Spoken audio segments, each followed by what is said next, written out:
Pada video kali ini kita akan membahas tentang kisah Nabi Ayyub alaihissalam, Nabi utusan ke-10 yang wajib diketahui oleh orang Islam. Namun sebelum masuk pada detail kisahnya, alangkah baiknya jika kita simak dulu ayat yang membicarakan tentang Nabi Ayyub dalam surah Al-Anbiya ayat 83. A'udzu billahi minasy syaithanir rajim. Bismillahirrahmanirrahim. Wa ayyuba idz nada rabbahu anni massani ad-durru wa anta arhamur rahimin. Fastajabna lahu fakashafna ma bihi min dhurrin wa atainahu ahlahu wa mithlahum ma'ahum rahmatan min indina wa dzikra lil 'abidin. Ingatlah Ayyub ketika dia berdoa kepada Tuhannya, "Ya Tuhanku, sesungguhnya aku telah ditimpa penyakit, padahal Engkau Tuhan yang Maha Penyayang dari semua yang penyayang." Maka kami mengabulkan doanya, lalu kami lenyapkan penyakit yang ada padanya, kami mengembalikan keluarganya kepadanya, dan kami melipat gandakan jumlah mereka sebagai suatu rahmat dari kami dan pengingat bagi semua yang menyembah kami. Di dalam ayat ini Allah menceritakan tentang Nabi Ayyub alaihissalam dan musibah yang menimpanya. Musibah itu menimpa harta bendanya, anak-anaknya, bahkan tubuhnya. Sebenarnya Nabi Ayyub adalah seorang yang kaya raya. Ia memiliki banyak ternak dan lahan pertanian. Ia juga memiliki banyak anak serta tempat-tempat tinggal yang menyenangkan. Maka Allah menguji Nabi Ayyub dengan menimpakan bencana kepada semua yang dimilikinya itu hingga semuanya lenyap tak tersisa. Bahkan kemudian cobaan itu juga menimpa jasad atau tubuh Nabi Ayyub sendiri. Bagaimanakah kisah selengkapnya? Tonton video ini sampai selesai. Jangan lupa like, subscribe, komen, dan share, karena hanya di channel Pamitnya Kerja Anda dapat menikmati kisah Islami yang dilengkapi dengan redaksi dalil-dalil dari kitab klasik dan kitab-kitab kontemporer.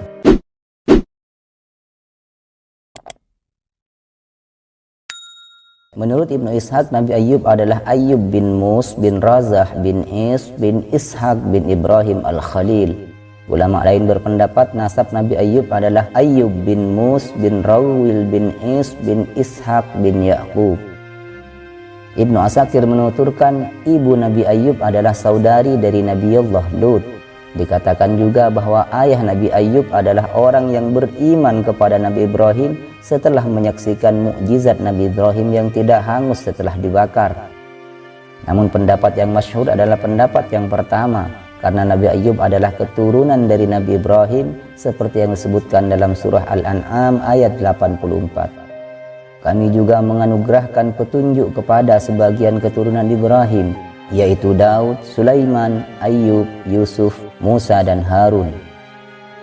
Istri Nabi Ayyub bernama Layya, putri Nabi Ya'qub. Ulama lain berpendapat istri Nabi Ayyub bernama Rahmah binti Afraim bin Yusuf bin Ya'qub, dan inilah pendapat yang paling masyhur. Para ulama tafsir, ahli sejarah, dan lain-lain mengatakan bahwa Nabi Ayyub adalah orang yang kaya raya. Ia memiliki banyak harta dengan segala jenisnya. Ia memiliki berbagai macam ternak, memiliki banyak budak, serta memiliki tanah yang luas di daerah Bathaniyah yang merupakan wilayah Hauran. Ibnu Asakir menceritakan bahwa Nabi Ayyub juga memiliki anak dan keluarga yang sangat banyak, sampai Allah memberinya cobaan dan Nabi Ayyub pun kehilangan semuanya. Bahkan ia diberikan cobaan dengan berbagai macam penderitaan. Penderitaan itu memenuhi seluruh lini kehidupan Nabi Ayyub. Bahkan dikatakan ia ditimpa oleh sebuah penyakit yang memenuhi seluruh tubuhnya, hingga tak ada yang tersisa dari tubuhnya itu kecuali hati dan lisannya, yang dengan keduanya itu ia selalu berzikir kepada Allah. Namun semua itu dilaluinya dengan bersabar. Ia tetap berzikir kepada Allah siang dan malam, pagi dan petang. Hal itu berlangsung sangat lama. Karena penyakitnya itu, orang-orang tidak mau berbagi tempat duduk dengan Nabi Ayyub. Orang-orang yang dulu mencintainya kini menjauhinya. Bahkan ia diusir dari kampungnya dan dibiarkan di tempat pembuangan sampah.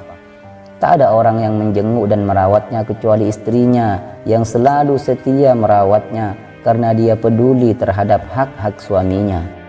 Secara berkala, istrinya selalu datang untuk memenuhi kebutuhan Nabi Ayyub dan terus merawatnya. Meskipun lama-kelamaan keadaannya semakin lemah dan hartanya pun hampir habis. Lalu istrinya bekerja pada orang-orang untuk mendapatkan upah agar Nabi Ayub bisa makan. Istrinya tetap bersabar atas apa yang telah menimpanya bersama suaminya.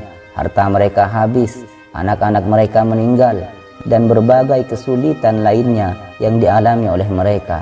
Bahkan ia rela bekerja pada orang lain setelah sebelumnya ia menjadi orang yang paling kaya di tempat itu, dihormati bahkan disegani. Namun ia ridho terhadap semua itu. Ia menjalaninya dengan sabar, karena segala sesuatu yang datang dari Allah pasti akan kembali kepada Allah. Inna lillahi wa inna ilaihi raji'un. Di antara semua musibah yang dialami Nabi Ayub, hal yang paling menyulitkan baginya jika tidak didasari dengan kesabaran yang sangat tinggi adalah penyakitnya yang memenuhi sekujur tubuhnya. Dikatakan penyakit yang menimpa Nabi Ayub itu adalah penyakit lepra yang mengenai sekujur tubuhnya. Tak ada satu bagian pun dari anggota tubuhnya yang selamat dari penyakit ini, kecuali hati dan lisannya, yang dengan keduanya itu ia selalu berzikir mengingat Allah. Cobaan ini membuat orang-orang tidak mau lagi berbagi tempat duduk dengan Nabi Ayub. Maka Nabi Ayub tinggal terpencil menyendiri di pinggir kota tempat tinggalnya. Tak ada satupun yang mau datang kepadanya selain istrinya yang bertugas merawatnya dan mengurusi keperluannya. Menurut suatu pendapat, istri Nabi Ayub jatuh miskin, lalu ia bekerja menjadi pelayan orang lain yang hasilnya ia gunakan untuk keperluan suaminya. Nabi SAW pernah bersabda sehubungan dengan masalah cobaan ini, orang yang paling keras cobaannya ialah para nabi, kemudian orang-orang soleh, lalu menyusul di bawahnya orang-orang yang utama dan orang-orang yang sebawahnya. Di dalam hadis lain disebutkan, seorang lelaki diuji sesuai dengan kadar agamanya. Jika agamanya kuat, maka cobaan yang menimpanya diperkuat pula. Nabi Ayub adalah seorang yang sangat penyabar, sehingga kesabarannya itu dijadikan sebagai peribahasa yang patut diteladani. Yazid bin Maisarah mengatakan bahwa ketika Allah menimpakan cobaan kepada Ayub dengan melenyapkan keluarganya, harta bendanya, serta anak-anaknya sehingga Nabi Ayub tidak memiliki sesuatu pun lagi, Ayub berzikir kepada Allah dengan baik dan dia berdoa dengan mengatakan, "Aku memujimu wahai Tuhan semua makhluk. Engkau telah memberiku dengan pemberian yang baik. Engkau telah memberiku harta benda dan anak-anak, sehingga tidak ada satu ruang pun dalam kalbuku melainkan disibukkan olehnya. Lalu engkau mengambil kesemuanya itu dariku, dan engkau kosongkan hatiku, sehingga sekarang tiada sesuatu pun yang menghalang-halangi antara aku dan engkau.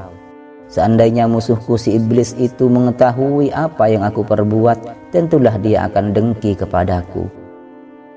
Mendengar hal itu, maka iblis menjadi marah. Yazid bin Maisarah melanjutkan kisahnya, bahwa Ayub mengatakan dalam doanya, "Ya Tuhanku, sesungguhnya engkau telah memberiku harta dan anak, dan tidak ada seorang manusia pun yang berdiri di hadapan pintu rumahku yang mengadu tentang kezaliman yang kulakukan terhadapnya, dan engkau maha mengetahui tentang itu. Sesungguhnya pula telah disediakan bagiku sebuah hamparan permadani untukku, tetapi aku meninggalkannya, dan kukatakan kepada diriku sendiri, hai tubuhku, sesungguhnya kamu diciptakan bukan untuk berbaring di atas hamparan permadani itu. Maka aku tinggalkan hal itu tiada lain hanya semata-mata mengharapkan ridhamu." Kisah ini diriwayatkan oleh Ibnu Abi Hatim. Menurut suatu riwayat, Ayub mengalami cobaan ini dalam masa yang sangat lama. Kemudian orang-orang berselisih pendapat mengenai penyebab yang membuat keadaan Nabi Ayub sedemikian parahnya. Al-Hasan dan Qatadah mengatakan bahwa Ayub mengalami cobaan selama 7 tahun lebih beberapa bulan dalam keadaan terbaring di tempat pembuangan sampah kaum Bani Israel, sehingga hewan-hewan berkeliaran menginjak tubuhnya. Lalu Allah membebaskannya dari cobaan itu dan memberinya pahala yang besar serta memujinya dengan pujian yang baik. Wahab bin Munabbih mengatakan bahwa Ayub tinggal dalam keadaan diuji selama 3 tahun, tidak lebih dan tidak kurang. As-Sudi mengatakan bahwa daging tubuh Nabi Ayub rontok berguguran, sehingga tidak ada yang tersisa dari tubuhnya selain otot-otot dan tulang-tulangnya. Selama itu Nabi Ayub dirawat oleh istrinya yang selalu mendatanginya dengan membawa abu. Setelah sakit Nabi Ayub cukup lama, maka istrinya pun berkata kepadanya, "Hai Ayub, sekiranya kamu berdoa kepada Tuhanmu untuk kesembuhanmu, tentu Dia akan melenyapkan penyakitmu ini." Tapi Nabi Ayub menjawab, "Saya telah menjalani masa hidup selama 70 tahun dalam keadaan sehat. Jadi masa sakit yang kualami selama ini itu cuma sebentar. Maka sudah sepantasnya bagiku bersabar karena Allah selama 70 tahun pula." Mendengar jawaban Nabi Ayub, maka istrinya pun merasa terkejut dan mengeluh mendapat jawaban tersebut, dan akhirnya ia pergi. Istri Nabi Ayub bekerja pada orang-orang dengan memperoleh upah. Kemudian ia datang kepada Nabi Ayub sambil membawa hasil dari kerjanya. Lalu ia memberi makan Nabi Ayub. Kemudian iblis laknatullah alaih pergi menemui dua orang Palestina sahabat karib Nabi Ayub. Keduanya itu bersaudara. Ketika iblis telah sampai pada kedua orang itu, iblis berkata, "Saudara kalian yang bernama Ayub sedang mengalami cobaan.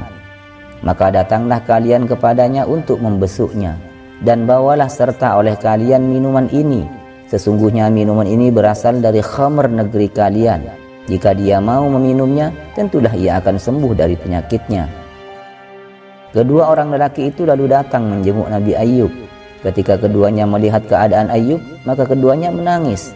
Dan Ayub bertanya, "Siapakah kalian?" Keduanya menjawab, "Saya adalah fulan dan fulan." Ayub menyambut kedatangan keduanya dengan mengatakan, "Marhaban, selamat datang untuk orang-orang yang tidak menjauhiku saat aku ditimpa cobaan." Keduanya lalu berkata, "Hai Ayub, barangkali kamu menyembunyikan sesuatu keburukan dan kamu hanya menampakkan kebaikannya saja. Oleh karena itu Allah mengujimu dengan cobaan ini." Maka Ayub menunjukkan pandangannya ke langit lalu berkata, "Dia adalah Tuhanku yang mengetahui bahwa aku tidak menyembunyikan sesuatu di balik apa yang aku tampakkan. Tuhanku memang sengaja mengujiku untuk Dia lihat apakah aku bersabar atau aku mengeluh." Lalu keduanya berkata, "Hai Ayub, minumlah khamr yang kami bawa ini, karena sesungguhnya jika kamu meminum sebagian darinya, tentulah kamu akan sembuh." Ayub pun marah dan berkata, "Rupanya si buruk iblis itu telah datang kepada kalian dan menganjurkan agar menyampaikan ini. Kalian haram berbicara denganku, begitu pula makanan dan minuman kalian haram bagiku." Lalu keduanya pun pergi meninggalkan Nabi Ayub. Diceritakan pula bahwa suatu hari istri Nabi Ayub berangkat untuk bekerja kepada orang lain. Ia membuat roti untuk suatu keluarga yang mempunyai seorang anak kecil.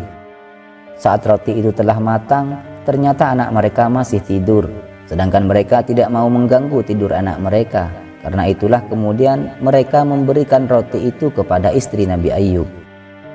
Istri Nabi Ayub kemudian membawa pulang roti itu ke rumah. Tetapi Ayub merasa heran dengan kedatangannya yang begitu cepat. Ia lalu berkata, "Mengapa engkau pulang begitu cepat? Apakah yang engkau alami hari ini, wahai istriku?" Maka istrinya menceritakan apa yang telah dialaminya. Lalu Nabi Ayub berkata, "Mungkin saja anak kecil itu sekarang telah bangun dari tidurnya, lalu meminta roti kepada orang tuanya, tetapi mereka tidak bisa memberikannya, karena roti itu sudah diberikan kepadamu. Sehingga anak kecil itu terus-menerus menangis, meminta roti kepada orang tuanya.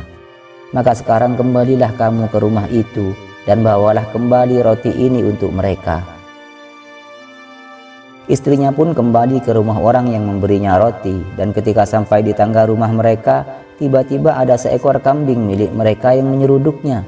Maka ia mengeluarkan kata cacian, "Celakalah si Ayub yang keliru itu." Namun setelah ia menaiki tangga rumah keluarga itu, ia menjumpai anak tersebut telah bangun dari tidurnya dalam keadaan menangis. Ia meminta roti kepada orang tuanya. Anak itu tidak mau menerima makanan apapun dari orang tuanya selain roti itu. Maka saat itu juga istri Ayub berkata, "Semoga Allah merahmati Ayub." Lalu roti itu diberikan kepada anak itu dan kemudian pulang. Kemudian iblis datang lagi kepada istri Ayub dalam rupa seorang tabib. Iblis berkata kepadanya, "Sesungguhnya suamimu menderita sakit yang cukup lama. Jika ia menginginkan kesembuhan dari sakitnya itu, hendaklah ia menangkap seekor lalat, lalu menyembelihnya dengan menyebut nama berhala Bani Fulan. Sesungguhnya dia akan sembuh dari penyakitnya itu, dan dia bisa bertobat setelah itu. Sesampainya di rumah, istri Ayub mengatakan apa yang dipesankan oleh iblis itu kepada suaminya. Maka Ayub menjawab, "Sesungguhnya engkau telah kedatangan makhluk jahat itu lagi. Demi Allah, seandainya aku telah sembuh dari sakitku, aku akan memukulmu sebanyak 100 kali." Menurut suatu pendapat, istri Nabi Ayub telah menjual rambut kepangannya, lalu menukarnya dengan roti untuk makan Nabi Ayub. Maka Nabi Ayub mencela perbuatan istrinya itu, bahkan sampai bersumpah bahwa jika Allah memberinya kesembuhan, ia benar-benar akan memukul istrinya dengan 100 kali dera pukulan. Tetapi menurut pendapat yang lainnya lagi, penyebab Nabi Ayub bersumpah itu bukan karena hal itu, tetapi karena hal lain. Suatu hari istri Nabi Ayub pergi mencari nafkah untuk suaminya, tetapi rezeki terhalang darinya. Setiap ia datang ke rumah seseorang untuk meminta pekerjaan, mereka selalu menolaknya. Setelah bersusah payah mencari rezeki tetapi tidak pula berhasil, ia merasa khawatir suaminya tidak akan makan. Maka ia terpaksa mencukur salah satu kepangan rambutnya, lalu ia menjualnya kepada seorang anak perempuan dari keluarga orang terhormat dan kaya. Maka mereka pun memberikan imbalan kepadanya berupa makanan yang enak-enak dan dengan jumlah yang banyak. Lalu istri Ayub membawa makanan itu kepada suaminya. Ketika Ayub melihat makanan itu, ia merasa curiga, lalu bertanya kepada istrinya, "Dari manakah kamu mendapatkan makanan ini?" Istri Ayub menjawab, "Saya bekerja pada orang lain dan mereka memberikan makanan ini sebagai imbalannya." Dengan cerita itu Nabi Ayub pun mau memakannya. Namun pada keesokan harinya istri Nabi Ayub keluar lagi untuk mencari pekerjaan, tapi lagi-lagi ia tidak menemukannya, hingga terpaksa ia memotong lagi kepangan rambutnya yang masih tersisa, lalu menjualnya kepada anak perempuan yang sama. Seperti biasa, keluarga anak itu memberinya makanan sebagai bayarannya, sama dengan makanan yang kemarin. Setelah itu istri Ayub membawa makanan itu kepada suaminya. Karena curiga, Nabi Ayub pun bertanya lagi, "Demi Allah, aku tidak akan mau memakannya sebelum aku ketahui dari mana makanan ini kamu dapat." Maka istri Ayub pun membuka kerudung yang menutupi kepalanya. Ketika Ayub melihat rambut istrinya dicukur, ia sangat terpukul dan merasa sedih yang amat sangat. Maka pada saat itu juga Ayub berdoa kepada Allah seperti yang disebutkan oleh firman-Nya dalam surah Al-Anbiya ayat 83, "Ya Tuhanku, sesungguhnya aku telah ditimpa penyakit dan Engkau adalah Tuhan yang Maha Penyayang di antara semua penyayang." Menurut Ibnu Abi Hatim yang menceritakan dari Nauf al-Bakkali bahwa setan yang mengganggu Nabi Ayub bernama Saud. Nauf al-Bakkali mengatakan bahwa istrinya berkata kepada Ayub, "Berdoalah kepada Allah memohon kesembuhan, pasti Allah akan menyembuhkanmu." Akan tetapi Ayub tetap tidak mau berdoa untuk memohon kesembuhannya. Hingga pada suatu hari lewatlah sejumlah orang dari kalangan Bani Israel di dekat tempat Nabi Ayub. Sebagian dari mereka berkata kepada sebagian yang lain, musibah yang menimpa Ayub itu tidak lain karena dosa besar yang dikerjakannya. Maka pada saat itu juga Nabi Ayub berdoa kepada Allah sebagaimana yang disebutkan oleh firman-Nya dalam surah Al-Anbiya ayat 83. Ibnu Abi Hatim juga menceritakan dari jalur Abdullah bin Ubaid bin Umair bahwa Nabi Ayub mempunyai 2 orang saudara. Pada suatu hari 2 saudara itu datang mengunjunginya, tetapi keduanya tidak dapat mendekatinya karena bau Nabi Ayub yang tidak enak. Maka keduanya hanya berdiri dari kejauhan. Salah seorang dari mereka berkata kepada yang lain, "Seandainya Allah mengetahui adanya kebaikan pada diri Ayub, tentulah dia tidak mengujinya dengan cobaan seberat ini." Mendengar itu maka Nabi Ayub merasa berduka cita dan sedih dengan perkataan saudaranya, kesedihan yang belum pernah ia alami sebelumnya. Lalu Nabi Ayub pun berdoa, "Ya Allah, jika Engkau mengetahui bahwa sesungguhnya aku belum pernah tidur di suatu malam pun dalam keadaan kenyang, dan Engkau mengetahui mengapa aku lapar, maka percayalah kepadaku." Maka semua malaikat yang ada di langit pun mempercayainya, sedangkan kedua saudara itu mendengarkannya.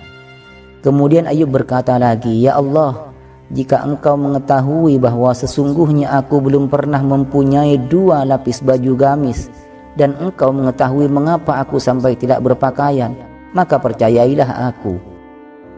Para malaikat yang ada di langit itu mempercayainya, sedangkan kedua saudaranya itu tetap mendengarkannya.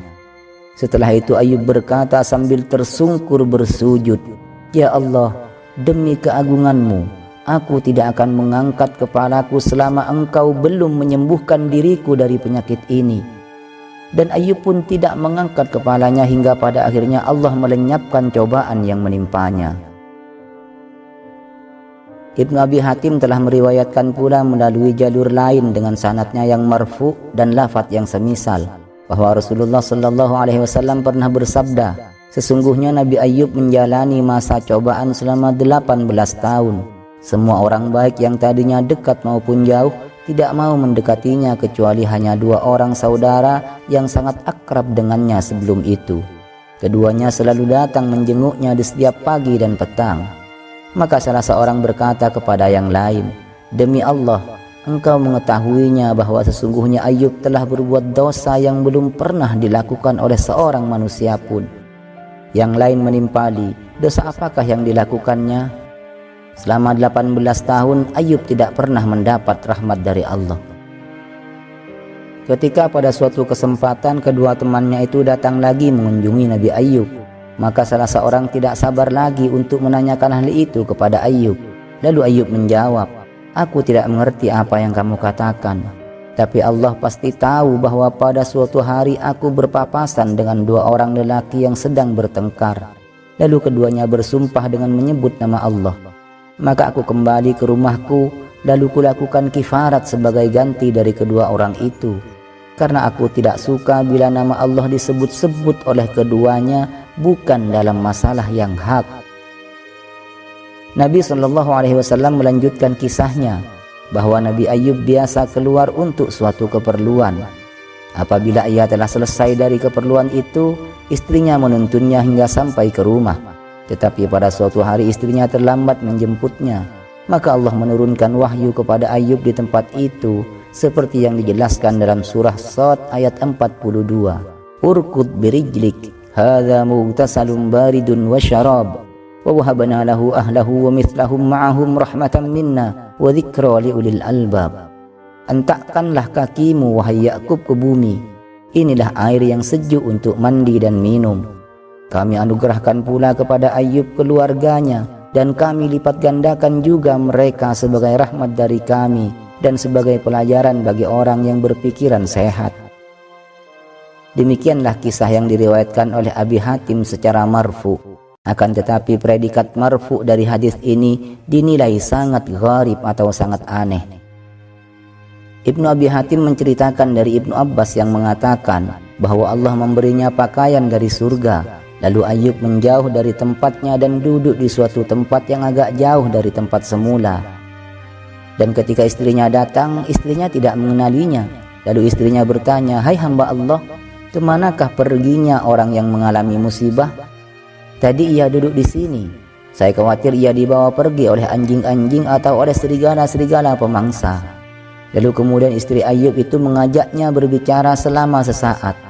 Maka Ayub yang telah berganti rupa itu menjawab, "Celakalah kamu, saya ini adalah Ayub."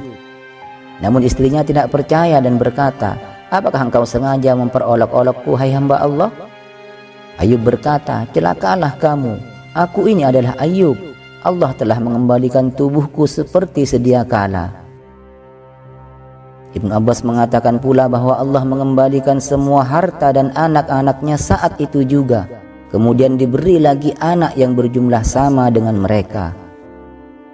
Wahab bin Munabbih mengatakan bahwa Allah menurunkan wahyu kepada Ayub, "Sesungguhnya aku telah mengembalikan kepadamu seluruh keluargamu dan harta bendamu, ditambah lagi dengan harta dan keluarga dengan yang sejumlah dengan mereka. Maka mandilah dengan air ini, karena sesungguhnya pada air ini terkandung kesembuhan bagimu. Lalu berkurbanlah untuk sahabat-sahabatmu dan mintalah ampunan bagi mereka, karena sesungguhnya mereka telah durhaka kepadaku karenamu." Demikianlah menurut riwayat Ibnu Abi Hatim. Ibnu Abi Hatim juga mengatakan telah menceritakan sebuah hadis dari jalur Abi Hurairah. Nabi bersabda, setelah Allah memulihkan kesehatan Nabi Ayyub, maka Allah menghujaninya dengan belalang emas. Lalu Ayyub memungutinya dengan tangannya dan memasukkannya ke dalam bajunya.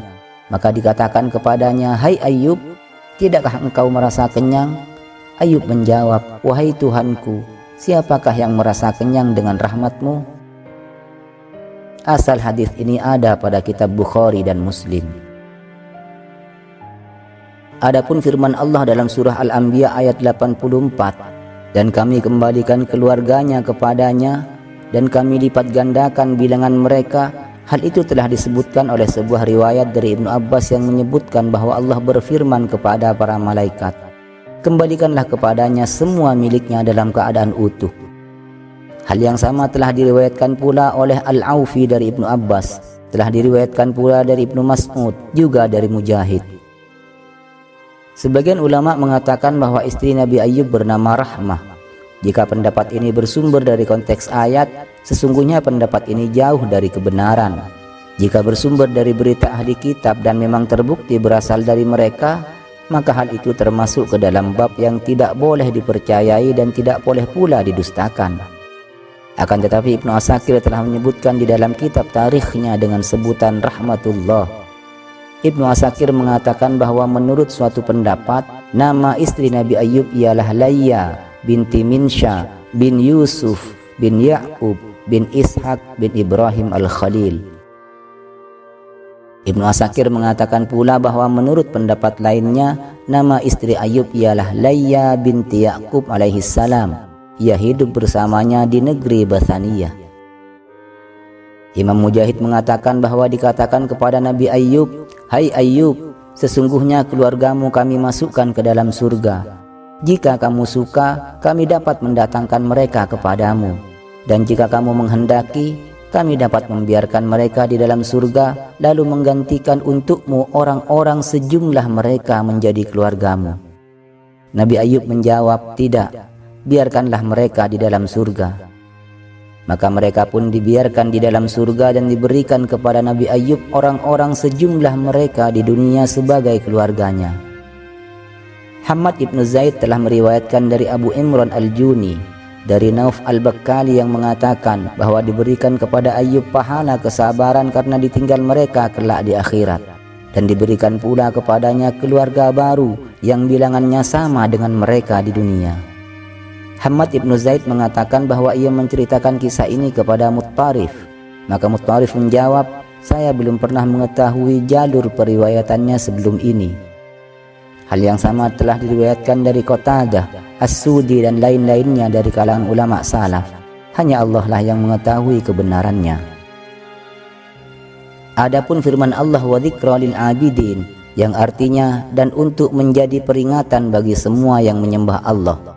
Maksud dari ayat ini adalah kami jadikan kisah Ayyub ini sebagai suri tauladan agar orang-orang yang tertimpa musibah tidak beranggapan bahwa sesungguhnya kami lakukan cobaan itu kepada mereka karena mereka hina dalam pandangan kami, dan agar mereka meniru kesabaran Ayyub dalam menghadapi takdir Allah dan cobaannya terhadap hamba-hambanya dengan berbagai macam cobaan yang dikehendakinya. Hanya Dia sajalah yang mengetahui hikmah yang tersembunyi di balik semua itu. Adapun mengenai sumpah Nabi Ayyub yang akan memukul istrinya sebanyak 100 kali, maka Allah memberinya jalan keluar agar Nabi Ayyub tidak melanggar sumpahnya serta tidak perlu menyakiti istrinya. Karena apa yang dilakukan oleh istrinya itu juga demi Nabi Ayyub. Maka Allah memberinya jalan keluar dengan cara menyuruhnya untuk mengambil seikat rumput yang berisikan 100 helai, lalu memukulkannya kepada istrinya dalam sekali pukulan. Hal itu seperti yang Allah firmankan dalam surah Shad ayat 44. "Wa khudh biyadika dhigsan fadrib bihi wa la tahnath." Ambillah dengan tanganmu seikat rumput, lalu pukullah istrimu dengannya, dan janganlah engkau melanggar sumpah. Sahabat sekalian yang dirahmati Allah, di akhir video ini saya ingin mengingatkan bahwa sifat jaiz para nabi dan rasul adalah al-a'radul basyariyah allati la tuaddi ila naqsin fi martabatihimul aliyah. Artinya para nabi dan rasul itu boleh merasakan dan boleh mengalami hal apapun yang dialami oleh manusia pada umumnya, selama hal itu tidak mengurangi ketinggian derajat dan martabatnya.